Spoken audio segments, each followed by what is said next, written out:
সেজন্য আমি বলবো এই বাংলাদেশটা আমাদের। বাংলাদেশটা কাদের? আরো জোরে বলেন। বাংলাদেশটা আমাদের। সাজাবে কারা? আমরা। আমি এখানে যত আমার প্রিয় দিনী ভাইয়েরা, আলেম ভাইয়েরা এসেছেন, আমি আপনাদের পায়ে হাত দিয়ে অনুরোধ করছি, আমাদের নিজেদের ভিতর থেকে ভেদাভেদ দূর করে ফেলেন। কে লম্বা টুপি মাথায় দেয়, কে কিস্তি টুপি মাথায় দেয়, কে পাঁচকলি, কে জাল টুপি, কে পাগড়ি সবুজ পরে, কে কালো পরে, কে সাদা পরে, এইটা নিয়ে এখন দ্বন্দ্বের দিন আর নাই। কওমিয়া আলিয়া সব আমাদের। আলিয়া মাদ্রাসায় যে কিতাব পড়ানো হয়, কওমিয়া মাদ্রাসায় সেই কিতাব পড়ানো হয়। তাহলে আমাদের ভিতরে এই ধরনের দ্বন্দ্ব, হিংসা, অহংকার এগুলো যদি থাকে, বিশ্বাস করেন আগামীতে আবারও তাগুত শক্তি কিন্তু ক্ষমতায় চলে আসবে। আর আলেম ওলামারা আমরা যদি ভেদাভেদ ভুলে, অহংকার ভুলে একে অপরের ভাই হয়ে যাই, এই কোরআন সামনে নিয়ে বলছি, বাংলাদেশের যতদিন আলেমরা এক থাকবে, তাগুতি শক্তি মসনদে আর যেতে পারবে না। আলেমরাই এই বাংলাদেশের নেতৃত্ব দিবে।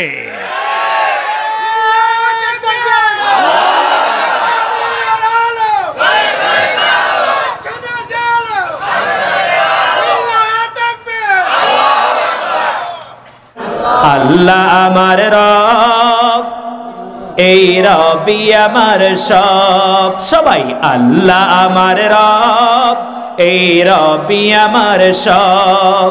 দমে দমে তনু মনে তারি অনুভব। দমে।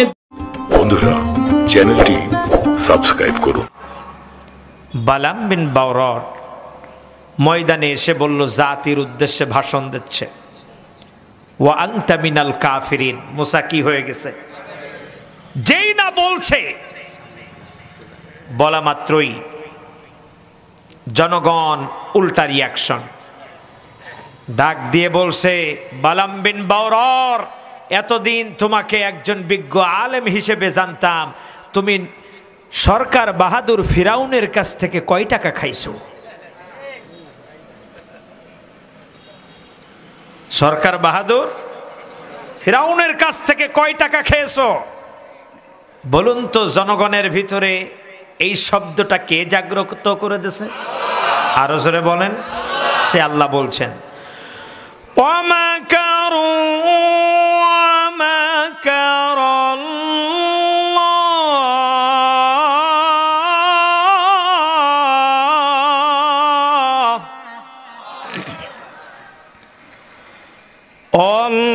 আল্লাহু খায়রুল মাকিরিন।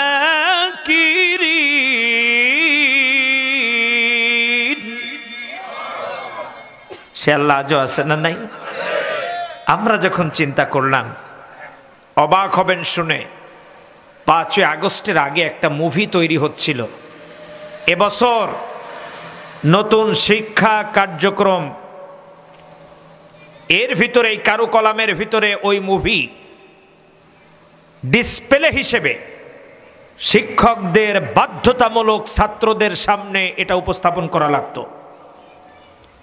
সেই মুভির চরিত্রটা এমন ছিল যে আপনার আলেমরা তারাই জঙ্গি, আর এর ইন্ধনদাতারা ছিল হলো ইসকন।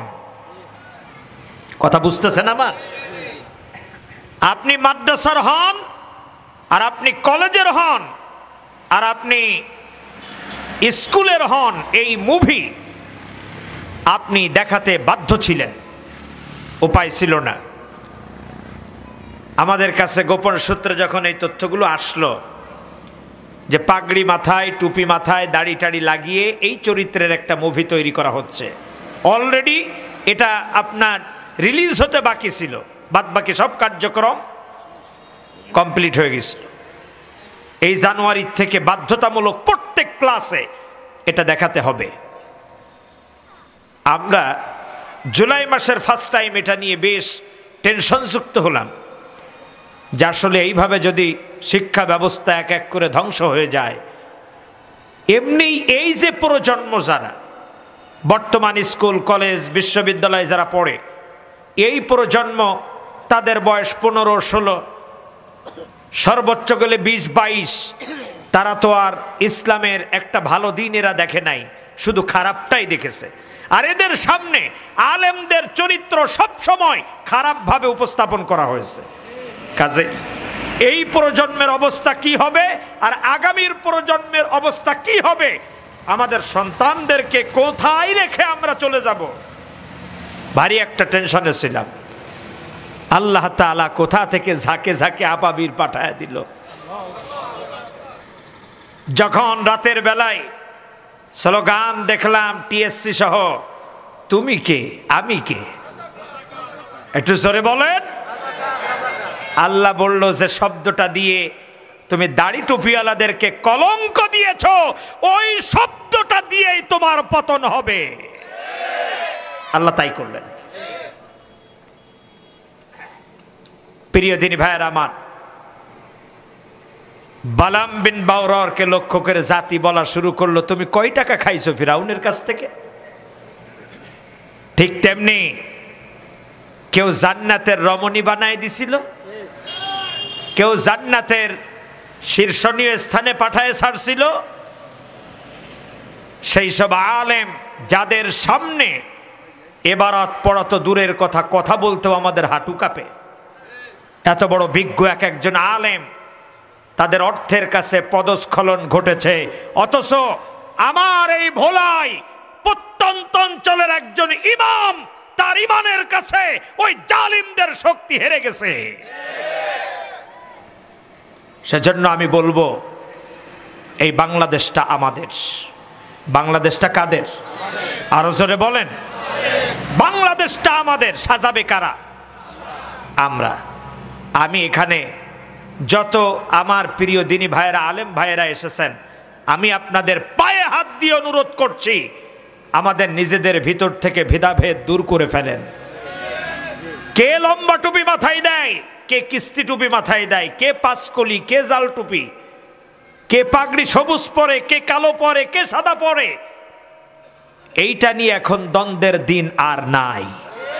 কওমিয়া আলিয়া সব আমাদের। আলিয়া মাদ্রাসায় যে কিতাব পড়ানো হয়, কওমিয়া মাদ্রাসায় সেই কিতাব পড়ানো হয়। তাহলে আমাদের ভিতরে এই ধরনের দ্বন্দ্ব, হিংসা, অহংকার এগুলো যদি থাকে, বিশ্বাস করেন আগামীতে আবারও তাগুত শক্তি কিন্তু ক্ষমতায় চলে আসবে। আর আলেম ওলামারা আমরা যদি ভেদাভেদ ভুলে, অহংকার ভুলে একে অপরের ভাই হয়ে যাই, এই কোরআন সামনে নিয়ে বলছি, বাংলাদেশের যতদিন আলেমরা এক থাকবে, তাগুতি শক্তি মসনদে আর যেতে পারবে না। আলেমরাই এই বাংলাদেশের নেতৃত্ব দিবে।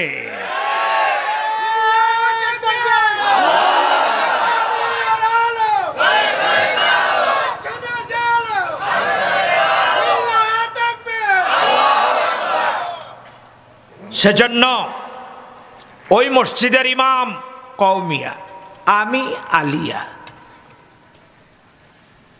এই ধরনের কথা আর এই ভোলাতে থাকবে? জোরে বলেন। কওমিয়া মাদ্রাসা আমাদের, আলিয়া মাদ্রাসা আমাদের, স্কুল আমাদের, কলেজ আমাদের, বিশ্ববিদ্যালয়গুলো আমাদের। কাউকে নিয়ে আমাদের আর কোনো দ্বন্দ্ব, আরো জোরে বলেন, নাই, থাকবে না তো। এজন্য আমি এখানে আমার প্রিয় কওমিয়া মাদ্রাসার যত প্রিয় ভাইয়েরা আছেন, শিক্ষক বৃন্দ আছেন, আমি আপনাদের কাছে অনুরোধ করব, আপনারা মাঝে মাঝে আলিয়া মাদ্রাসা সফরে যাবেন। আলিয়া মাদ্রাসার যত সুযোগ্য শিক্ষক বৃন্দরা আছেন, কওমিয়া মাদ্রাসায় এসে মাঝে মাঝে তাদের সাথে মতবিনিময় করবেন।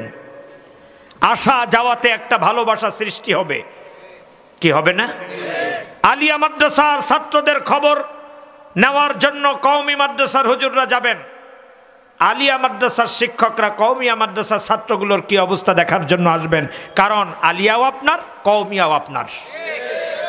মনে থাকবে, যে আপনাকে মনে মনে ঘৃণা করবে, অহংকার করবে আপনাকে নিয়ে, আপনি তার সাথে বেশি মিশবেন। মিশলে দুইটা উপকার হবে।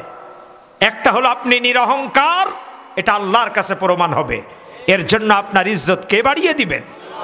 আল্লাহ, এক নাম্বার। দুই নাম্বার হলো আপনাকে কোন কারণে তিনি দূরে রাখতে চান, আপনার কোনো আমলিয়াত জিন্দেগিতে ত্রুটি আছে কিনা, তার সাথে মিশলেই এটা প্রমাণ হয়ে যাবে। যদি দেখি যে এই কারণে আমার ভাইটা আমার থেকে দূরে, আমি যদি বুঝতে পারি আত্মসমালোচনা করে যে এটা তো আসলে আমার ভুল, তাহলে সে আমার বন্ধু। সে আমার বন্ধু কেন? ওই একটা ভুলের কারণে আমি জাহান্নামী হয়ে যেতে পারতাম। ওই ভাইয়ের সাথে মিশে আমার ভুলটা কি হয়ে গেছে? সংশোধন হয়ে গেছে। এই হৃদ্রতার সম্পর্ক গড়ে তুলুন, দেখবেন আগামী দিন বাংলাদেশে নেতৃত্ব প্রদান করবে আলেমরা, কেউ তাদের হাত থেকে এই ক্ষমতা নিতে পারবে না ইনশাআল্লাহ। আরেকটা কথা হলো আলিয়া মাদ্রাসার ছাত্র, একটু আগায় আনবো ভাই, জায়গায় সংকলন হচ্ছে না, সেজন্য এই দাঁড়ান, এখানে উঠতে বলি নাই, একটু বসেন। আজকের হয়তো এখানে আর সর্বোচ্চ আধা ঘন্টা আমরা এখানে থাকবো, তাই না? নাকি আয়াত 10টা শেষ করে তারপর যাব? হ্যাঁ, শেষ করে। আচ্ছা, দেখা যাক কি করা যায়। আর আধা ঘন্টা বসে থাকা যদি আল্লাহর জান্নাতে দ্রুত যাওয়ার কারণ হয়, তাহলে আমরা একে আর একজনকে জায়গা করে দেব না ইনশাআল্লাহ। আল্লাহ তাআলা যদি জান্নাতের দরজা কিয়ামতের ময়দানে খুলে দিয়ে বলেন 2 মিনিটের জন্য কোনো হিসেব নিয়ে হবে না, এইটুক টাইমে যে যেভাবে পারো ভিতরে প্রবেশ করো, ঠেলা ঠুলা দিয়ে আমরা একটু ঢুকতে রাজি আছি না নাই? একটু জোরে বলেন। তাহলে যার সামনে যতটুকুন ফাঁকা জায়গা আছে, মেহেরবানি করে একটু সামনের দিকে এগিয়ে আসেন, দ্রুত একটু তাড়াতাড়ি এগিয়ে আসেন আর জিকির করি লা ইলাহা